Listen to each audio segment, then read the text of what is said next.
Hello, everyone. Apologies for the long absence. I've been incredibly busy, and there's been a lot going on for me in these last couple of months, planning for shows, Comic Cons, and doing customs and various other bits and bobs. And this video, I want to bring you and your attention to something cool, something a little bit different that I'm doing, and do a little bit of housekeeping around here, which is always a good thing to do.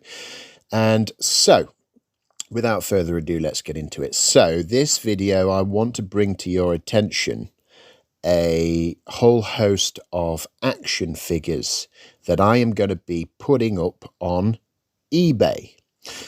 Now, this is a little bit different for me. As I've mentioned before, I'm a commission customizer. That's what I do for a living since COVID, and I don't really use eBay. I have in the past, but sort of the last 5 or 6 years, I've not used it at all. And I recently sort of had this idea that I would use it only for very specific things. One thing that I dream of and have dreamed of for years is having my own IP and franchise, and specifically in the action figure corner of the sky. If you watch my YouTube videos, you'll start to see certain patterns emerge. I'm huge into Metal Gear Solid. I'm hugely into Star Wars, G.I. Joe, and anything with sort of a sci-fi military twist. I love my comic books. I love some superhero stuff. The superheroes that mostly fit into the categories we just mentioned. And there are a few other more classic ones like Batman and Superman and the X-Men that I'm very fond of. And so I want to do, whether it's a Kickstarter or some other kind of crowd-funded project, I want to do a project to launch my own IP. And for that, I need funding. I need to get a little war chest together so that I can put various things in place. I can get people to help me with things like concept art and various other bits and pieces that need to be put in place before you can attempt something like, say, for example, an action figure Kickstarter. But that's the plan. I have a few things on the go. I'm not going to reveal what the Kickstarter will be, other than to say fans of Metal Gear Solid and sci-fi futuristic military things like that, Neil Blomkamp films, the aesthetics anyway, of things like District 9 and Elysium, and the film that never was, the concept art for the Neil Blomkamp Alien 5 that I always sort of look at when I'm customizing. That kind of gritty, war-torn soldiers fighting dirty and grimy wars, that kind of thing will be what I do my Kickstarter on. So that's a little bit for you there on my future plans. And so the eBay action figure dump will hopefully start to generate a little war chest for me to use in the planning of that. It can be a long process. I anticipate that that this will be sort of in the planning for a while. So I've got a few bits and bobs going on eBay, and we'll start with this figure, which is this is basically inspired by the Terminator, and one of my favorite scenes in the original Terminator is in the future flashback. It sounds strange to say it like that, but when Kyle Reese is dreaming of the time when the Sarah Connor photo actually gets destroyed and burned, that's an attack on the base by an infiltrator. And when I was a kid, I was fascinated by that infiltrator, the one that comes into the resistance base and starts shooting the place up, and the dogs are barking and it's all dark and there's fire, and he's got this like minigun that fires lasers and you can see his eyes glowing. So I was really sort of interested in the non-Arnold Schwarzenegger infiltrator Terminators, and that's what I based this action figure on. He is based on a Mezco body. He's got like the lifelike hair. I've given him a small sort of stippling of varnish on the skin because the sweat, hair, bad breath line that Kyle Reese says, I really wanted to invoke that and give him that sort of really creepy infiltrator. And so, yeah, he is based on one of those from the Terminator franchise. It's just my own little spin on it. Moving on, we've got, this is an example of superhero characters that I love. This is the comedian from Watchmen. Don't need to say too much about him. He's one of the most interesting characters, a very dark character, really blurs the lines between morality. Is he a hero? Is he a villain? He's just not a very nice person, but he's so interesting, and he is one of the central plot mechanics of that whole story. It makes him a very interesting character, and this figure was made on a Hasbro G.I. Joe classified body. I used various parts and pieces from those figures to put together my definitive version of the comedian, and he does have some different head portraits there that are show him at various stages in his career. Next, we've got, well, it was obvious for me, this is a sort of a Naked Snake inspired figure, but it's a figure that you can basically slot into your G.I. Joe classified collection, and he can sort of fill the role of a Metal Gear Solid Naked Snake, Big Boss type of character, or even a young Solid Snake. We left the eye patch off this one, so he has the undamaged face, undamaged eyes. So you can slot him in nicely to your G.I. Joe collection as a sort of a proxy Naked Snake. Next, we've got this pretty awesome mercenary with the scarred face, and he invokes kind of the colour palette is very much inspired by the Helldivers colour palette, and you can totally imagine this guy running around on a future battlefield just blowing the hell out of people. He's got that mean sort of snarl, but also there's a hint of a smile in that face that really gives him that threatening mercenary-like look. And on the mercenary front, we have what I'm calling the Safa Merc. This is a South African mercenary, and his name is Bitter Einde. That's Afrikaans for bitter end. He fights to the bitter end. He lives on the battlefield. He has a cool bionic arm and bionic leg. And because of the climate out there in the South Africa, in the bush wars and this sort of futuristic bush war setting, he is wearing shorts and he's wearing combat webbing, but he's wearing the little shorts there. And I'm told that South African soldiers would go to battle in like really short shorts, and they would call them brookies, which I think is a pretty awesome little detail. Moving on then, we've got Killer Clown with a K, and this is very much inspired by one of my favourite boss fights in the Arkham games. It's the Clowns, the Joker gang. In Arkham Asylum, the inmates from Blackgate that have been moved to the asylum are all covered in these like tattoos, and they paint their faces like clowns, and they are literally anything but funny. And I really tried to evoke this with this custom action figure.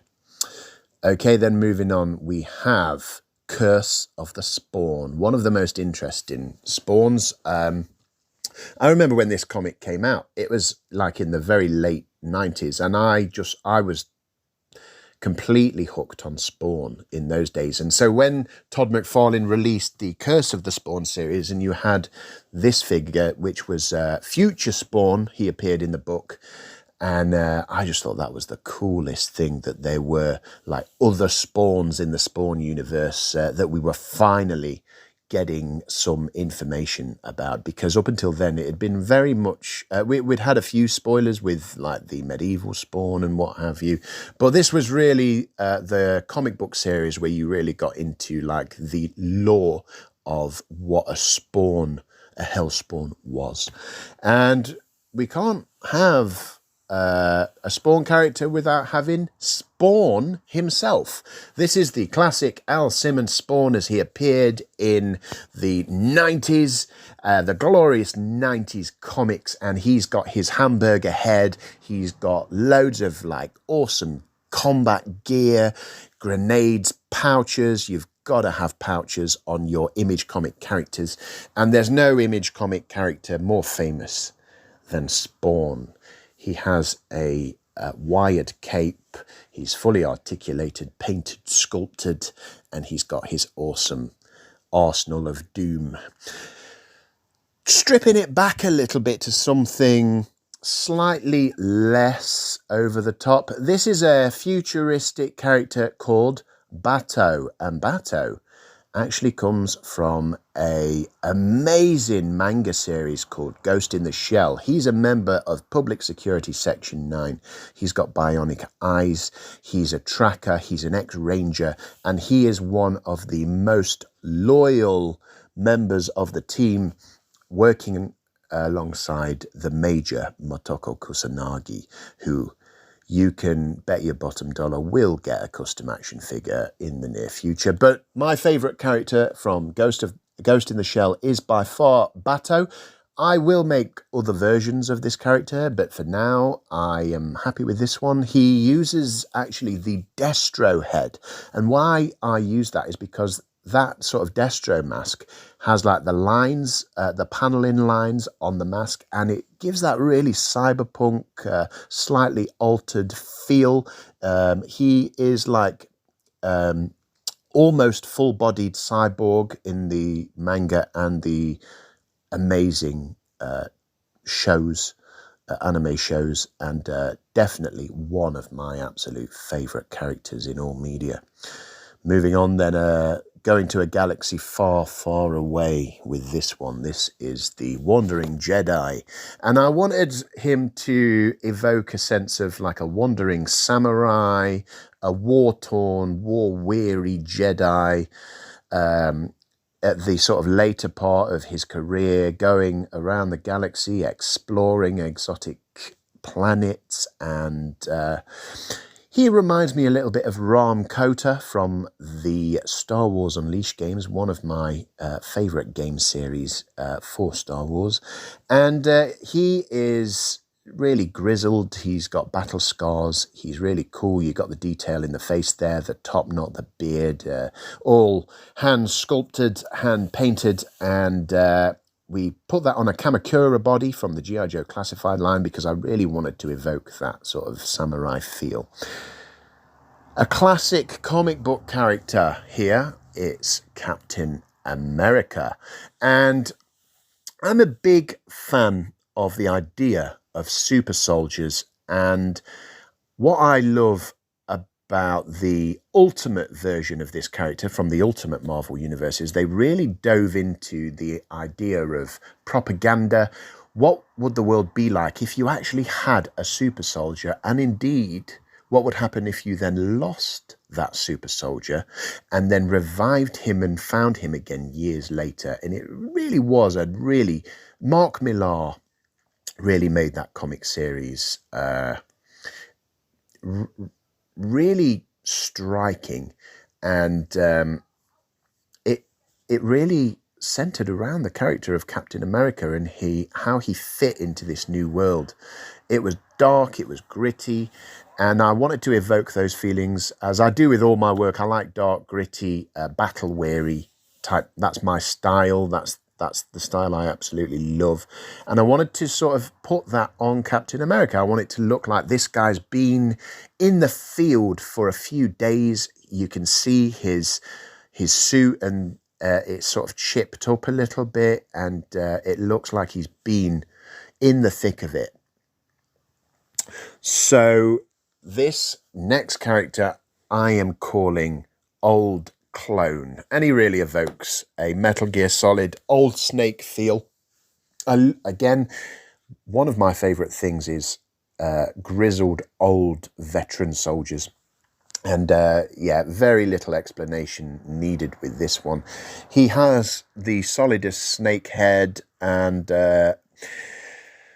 he's sort of a cross between Solidus and Old Snake. I wanted to give him some bladed weapons on his back there, and give him more of a bionic, solid eye type eye patch rather than just the regular old eye patch. So that's what I was going for with this character, and I'm really pleased with it. It's a concept that I'd like to come back to and explore. As you can see, he's basically wearing like a sneaking suit. It'd be cool to do more of a camouflage look if we come back and explore this again. But for now, I just think this is a pretty awesome figure. And you can just imagine him sort of stealthily slinking his way onto a near future battlefield. Next then, this is heavily inspired by Image comics and comics like Youngblood and Team 7 and Prophet. This is the Heavy Merc, and you'll notice there are little throwbacks to everything that I absolutely love. You've got the Metal Gear Solid throwback with the bandana and the eyepiece. You've got the Image comics with the pouches, the grenades, the muscles, and the colorway really pops and gives that sort of 90s feel. You can sort of also see links to the Contra games, and there's a little bit of like Arnie in there, Alien versus Predator characters, the 90s arcade game, and also the old Kenner Aliens line. Some of the figures from that were really of their time, and he's on a G.I. Joe muscly body. I think we used Gung Ho and gave him, basically threw all the gear that we could get on there. He's got some massive guns, and I love stuff like this. It's a guilty pleasure of mine, but I don't mind admitting it. I absolutely love stuff like this. Next up then, we've got the Helldiver Sniper. I've mentioned before that I love Helldivers. I am really enjoying watching people play that game. I can't play it myself at the moment because my gaming setup is really behind the times, and I do intend to get that sorted. There are a few things coming out in the future that will require me to really step up my gaming ways. But for now, I've just been watching the hell out of Helldivers, and I wanted to make a Helldiver Sniper. So he's got the bionic arm that is very heavily inspired by Radchek from Starship Troopers. He's got a cool sniper rifle, and we used a G.I. Joe body. We put sculpted pouches on there. We gave him the paint deco and the colours from the Helldivers game. And you can really imagine this guy dropping down to the planet in a hell pod and then going and finding a cool sniping position and taking out lots of aliens and automatons. And I love this figure, and I love Helldivers. I'm so glad that game exists, and I can't wait to explore more of it. But go and get this guy. He is ready to be deployed to your collection. And finally, I do go classic from time to time.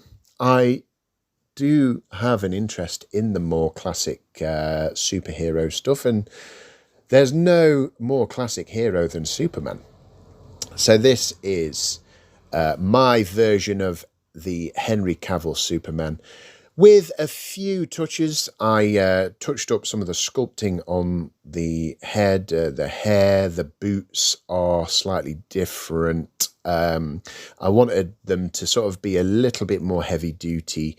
He has a wide cape also for those cool poses. The colourway, the face, the colourway, and sort of the boots, and also like some of the hints of gold that I put on the character's sort of waist where the belt would be, really call back to the Injustice version of the character, which was my favourite version of Superman. And I think Injustice also incorporated a lot of the Henry Cavill Superman into their version, with the face and the just the general gritty nature of the character. It really, I wanted it to evoke that this is a darker, more serious Superman. And I know a lot of people would prefer the big blue Boy Scout, but I really like things to have more of a morally grey, gritty quality. You can see that all the way throughout my work, if you've been watching these videos from the beginning.